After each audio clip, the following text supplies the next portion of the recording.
First of all, I would like to say get well soon to Juan Manuel Correa, who this morning has been sent into intensive care and been put into an induced coma because he suffered an acute respiratory failure. Of course, he suffered 2 broken legs and spinal injuries, but it looks like his recovery is going to take a lot longer because he's had a serious health scare in his recovery from that accident at Belgium last weekend. And of course, I'd like to say get well soon to Alex Peroni, who had a horrific crash in his Formula 3 car this morning and suffered broken vertebrae. The Australian is probably going to be out for the rest of the season, so get well soon to him as well. But now I'm going to talk about qualifying. And yes, despite the absolute laughable farce, Charles Leclerc took pole position, and it looks like the top 9 will stay as they are because, of course, Kimi Raikkonen is probably going to take a grid penalty for that crash where he's going to have to replace his gearbox and fix his car up. And frankly, I think he's going to start at the back anyway. For those of you who are wondering what happened between Vettel and Leclerc, well, Vettel gave Leclerc the toe for the first flying laps in Q3, and then of course Leclerc was supposed to go and give Vettel the flying a toe on their second runs after the red flag, but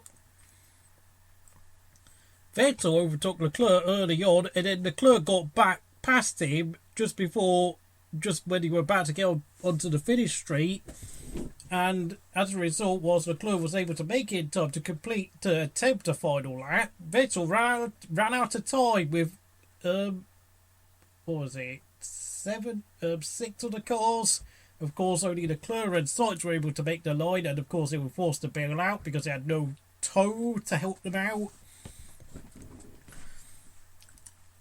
And of course, the 2 Mercedes were second and third, with Hamilton in second and Bottas third. Vettel was fourth. The 2 Renaults and Ricciardo and Hulkenberg was 5th and 6th. And then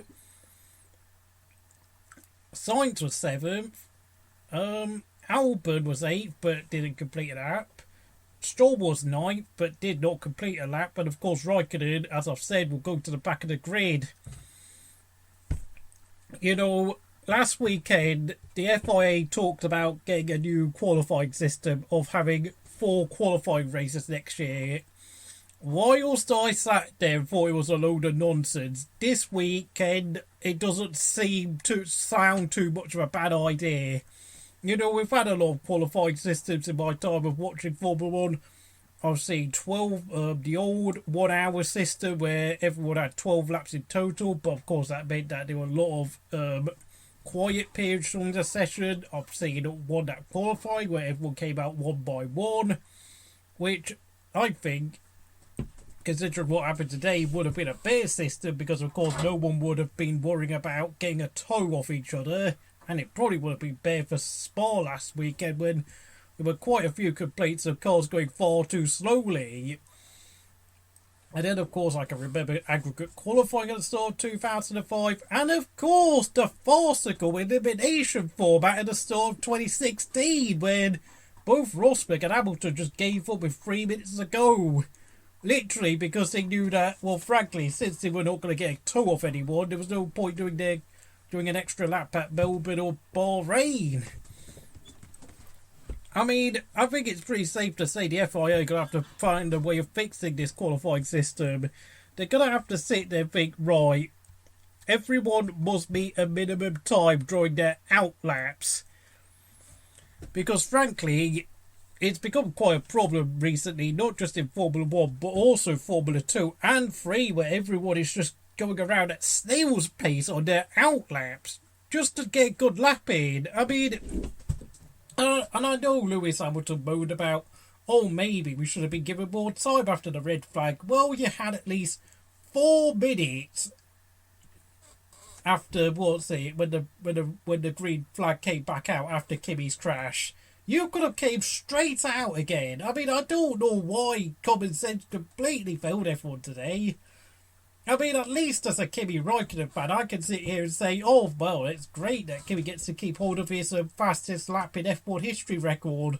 And I did laugh about it for at least an hour, but my God, the sport, it's just in such a mess in more ways than one now.